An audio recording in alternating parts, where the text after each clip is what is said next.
Nothing strikes fear into the hearts of today's Christian parents than the thought of sending their kids off to university, and for good reason. Many of today's colleges have become cultural indoctrination centers where the kids are taught to detach themselves from the good moral upbringing that you gave them.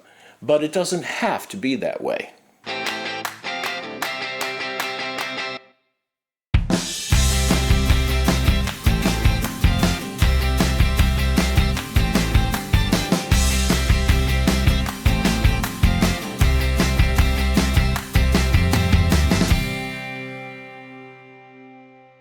And that's why we're bringing you this series, How to Prepare Your Christian Kid for College.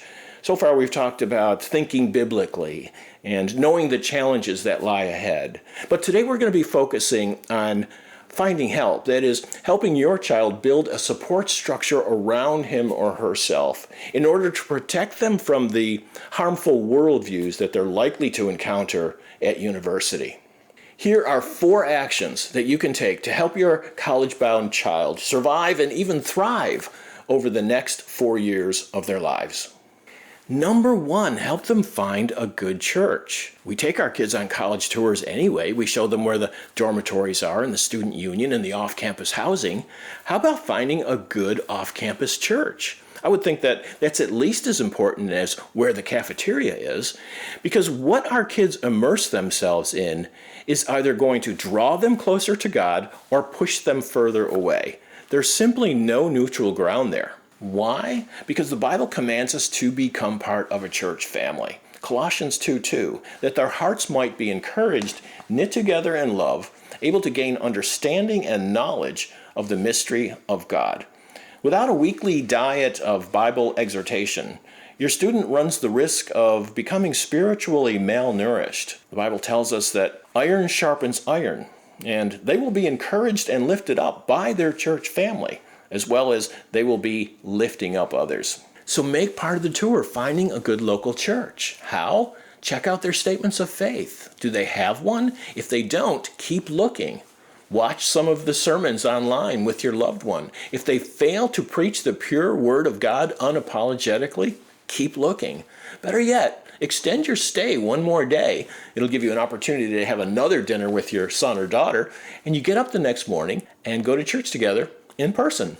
Bottom line is this: make a good local church selection part of the tour. I'll go even further.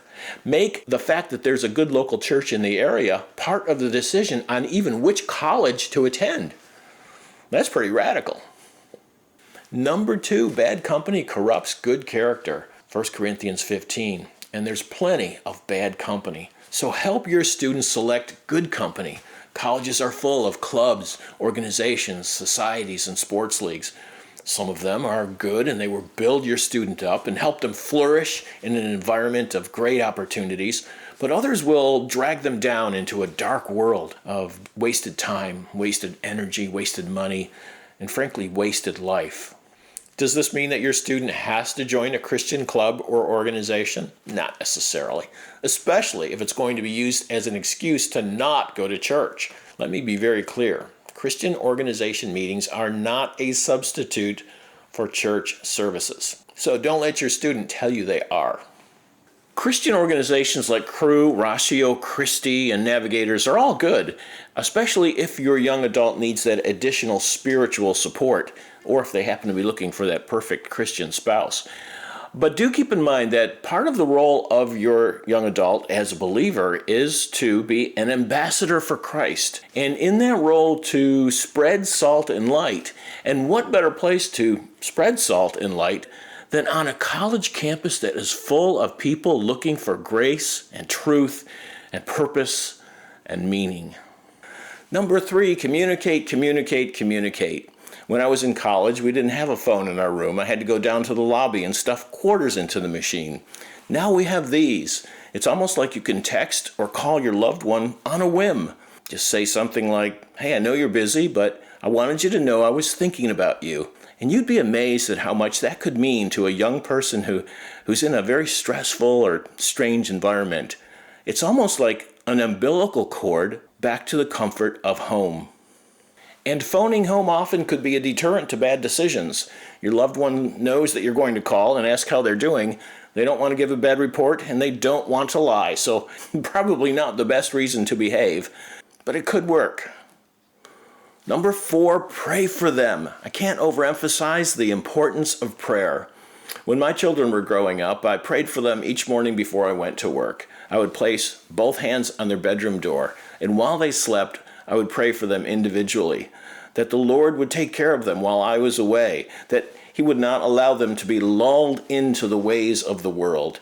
And then I would rest comfortably the rest of the day, knowing that my children were in my God's hands. Now, as we always do, I'm going to give you some resources. How to Stay Christian in College is by Jay Budzashevsky. Jay gives you solid wisdom on just about every situation that your child is likely to encounter on campus. And then there's Michael Kruger's book, Surviving Religion 101, Letters to a Christian Student on Keeping the Faith in College. This is a book composed of letters from a loving Christian father to his daughter while she is in college. Well, so far in our 5-part series, How to Prepare Your Christian Kid for College, we've studied how to think biblically. Step number 2, know the challenges that lie ahead. Step number 3, which is this step, know where to find help and support. Be on the lookout for step number 4, which is know how to think critically. Well, I want to leave you with this piece of encouragement. Don't lose hope. Many Christian kids make it through college with their spiritual welfare intact, many even stronger than when they left. Be ready to give your kids a little bit of leeway. Let them stray a bit. They're probably not straying as far as you think they are, but always make sure they know they have a way back home. Your believing children have power to remain righteous, even in that temple of temptation known as college. Because we know that John the Apostle said in his first epistle, "Little children, you are from God, and have already overcome them, for he that is in you is greater than he that is in them." I'll see you next time.